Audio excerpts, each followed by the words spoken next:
Hello, good evening. An undercover investigation by ITV has revealed 18 mosques in the UK were willing to carry out religious marriages of underage children.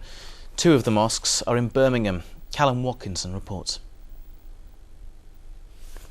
Mosques in Birmingham, an undercover reporter goes to see an imam to discuss the marriage of his fictional 14-year-old sister.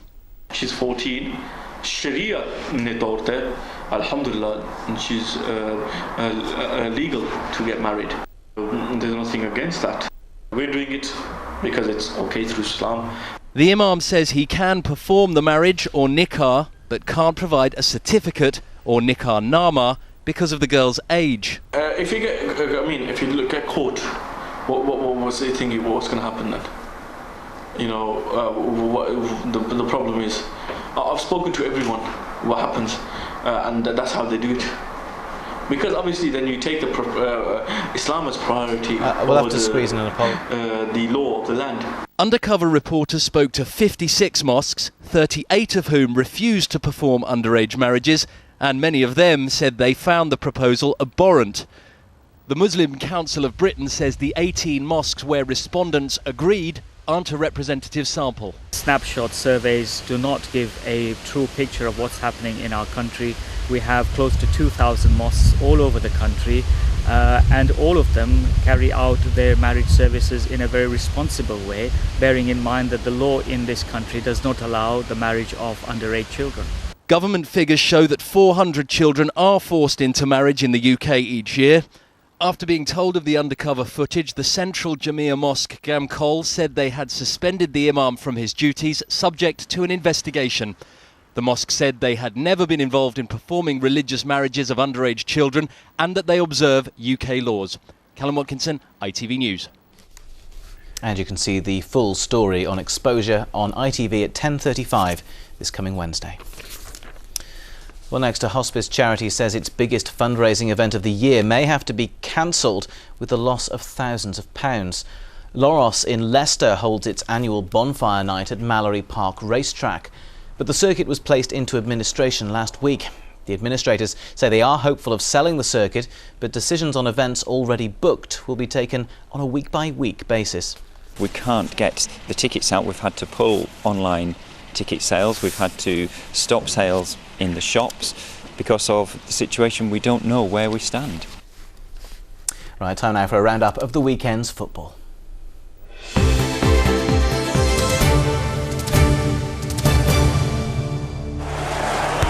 ITV Central Sports Report, sponsored by WeWantAnyCar.com, the Cash for Cars website.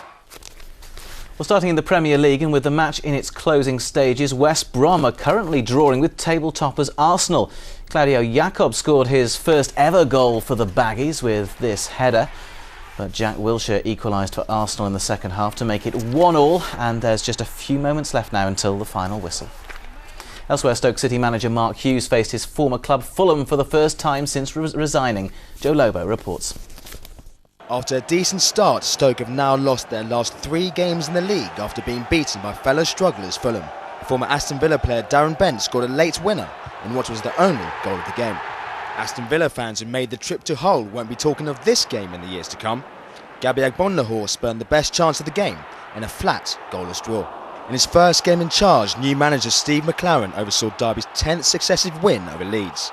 Johnny Russell's finish put them 2-0 up early on, and despite Leeds pulling one back, the excellent Will Hughes wrapped up the victory in the closing stages. And high-flying Leicester City suffered a shock defeat to Doncaster. Kasper Schmeichel's own goal howler proving to be the winner for the hosts.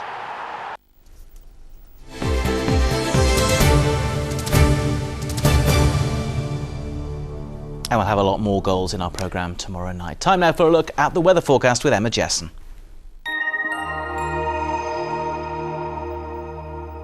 Hello there, I hope you've had a good weekend. This is one of my favourite pictures of the weekend. Thank you, Tony, for sending that in. Looks like things are going to stay settled for the next few days, except for Tuesday. And by golly, you'll notice a change in temperature on Thursday. Yes, noticeably different. Over the next few days, we've got this mild, moist southwesterly blowing, keeping temperatures by day up around 18 or 19 Celsius. But then on Thursday, a change in wind direction to a biting northerly, and that's going to peg them right back. And by night, wait till you see what I've got coming up for you.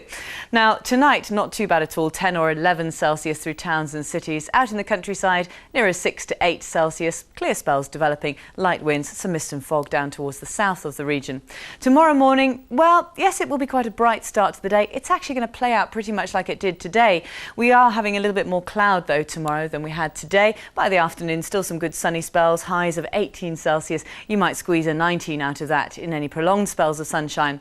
Temperatures tomorrow night around about 13 Celsius, but look at the drop-off after that. Of Tuesday night, 9 Celsius, and Wednesday night, that's going to feel really nippy, down to 5 Celsius. On Tuesday, we are expecting a weather front to move through and bring some rain to parts of the region, and on Wednesday, there may be a few showers around. Things by Thursday drying up, some brighter spells, but really feeling bitingly cold. That's it for now. Bye-bye.